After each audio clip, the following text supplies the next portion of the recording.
I want to be beautiful. Little Vicky had one thing in particular. Or not even a feature, but a dream. She really wanted to be beautiful, although no one ever told her that she was not beautiful. It was just her own way of thinking that she could become even more beautiful than she was now. For this reason, the girl spent a lot of time in front of the mirror. She was constantly looking at her reflection in the hope that it was about to get better, nicer, or more beautiful. And since Vika did not hide her feelings, her mother was already starting to worry about it. Often you could hear from a little girl words like, "When my mom buys me a new dress, I'll be beautiful," or "When I grow up big, I'll be beautiful." So now, standing in front of the big mirror, the girl considered herself, holding her hand above her head, as if measuring her height. But apparently the height thus measured did not satisfy her desire. Still she was small. Vika thought for a moment, then turned to her mother and asked, "Mommy, do you know, I saw one aunt. On the ears hung beautiful stones, probably gold." Surprised, Mom looked at her daughter, raising her eyebrows high. "And what?" she asked, taking a new button out of the box to sew on Vicky's sweater. "I've even seen," Vika continued nonchalantly, "that little girls, who are 6 years old, sometimes wear those stones in their ears, too. Not even sometimes, but often." The course of her daughter's thoughts was not difficult for her mother. "So?" she asked again, looking indifferent. It seemed that now was a good time for Mom to talk to the girl about her dreams. "And why don't you buy me one of those stones?" Vika asked directly. "If I had them, I would immediately become beautiful." "These stones are called earrings," calmly explained her mother, "but do you really want to have them?" "I really do," answered Vika sadly, and turned away from the mirror. "Well," she said after a while, "I have earrings, I guess I can give them to you." "Do you have them?" Eyes wide open, joyfully exclaimed Vika. "Yes, there are. When I did not believe in God, I wore earrings like these. They are very expensive. My father and I decided to sell them when we needed money." "What is it, Mommy?" Vika jumped with excitement. "No need to sell, give them to me."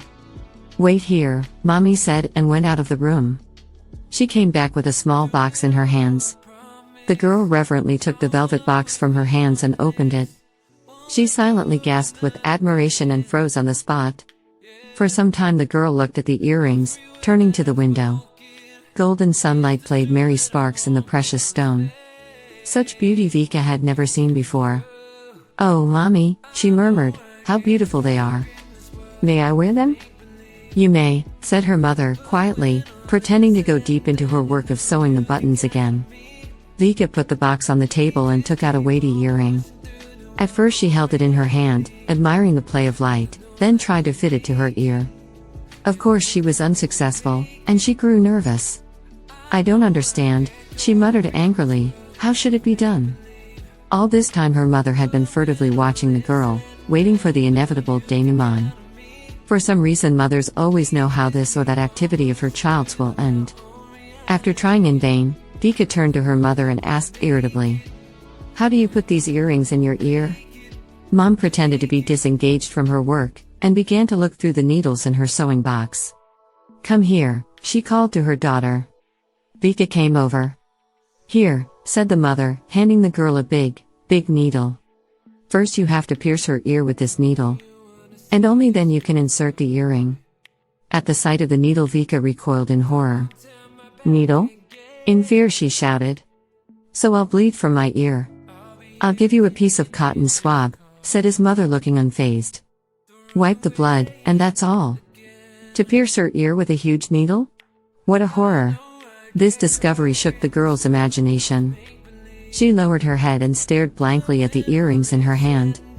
It was obvious that she really wanted to become the owner of such a treasure, but to pierce the ear with a needle seemed an insurmountable obstacle.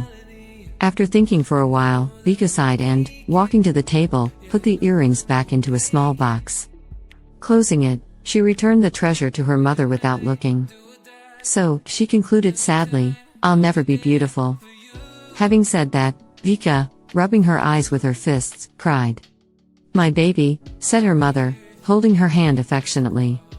"Why are you so sad? You're beautiful without earrings." Mom kissed Vika in her tear-wet eyes and said, Your eyes are blue, like the sky. And your hair, she ran her hand over your head, is like golden threads. And yet you're not really beautiful yet. But I can tell you where to find true beauty. You can, can't you? Her daughter asked, sobbing. You know, began, when I did not believe in God, I wore these earrings, but they could not make me beautiful because I had an evil heart. There are many people in the world who have a lot of gold and expensive clothes, but they are not beautiful. Their heart is evil. And an evil person cannot be beautiful. Only when I started praying to God did He give me His love and beauty. God can give you beauty too, real beauty. Vika stopped crying and looked at her mother incredulously. Her face expressed sadness and dissatisfaction. Well, her mother gently pushed the girl to the mirror. Look at yourself. With a quick glance at her reflection, the girl turned away. What kind of beauty is there? Her eyebrows furrowed, her lips pouted, and her face wet with tears. Now, the mother sat down beside her daughter and spoke, from this day forward, start praying to Jesus to give you His heavenly beauty. And when your heart is filled with love, you will become obedient, kind, affectionate, and truly beautiful. And you know, guys, from that day Vika stopped talking about beauty. But her mother often noticed how the girl would repeat her request to Jesus in prayer at the table or before going to bed. Make my heart beautiful, she would say, folding her hands at her chest, that I may become good, obedient, and love everyone.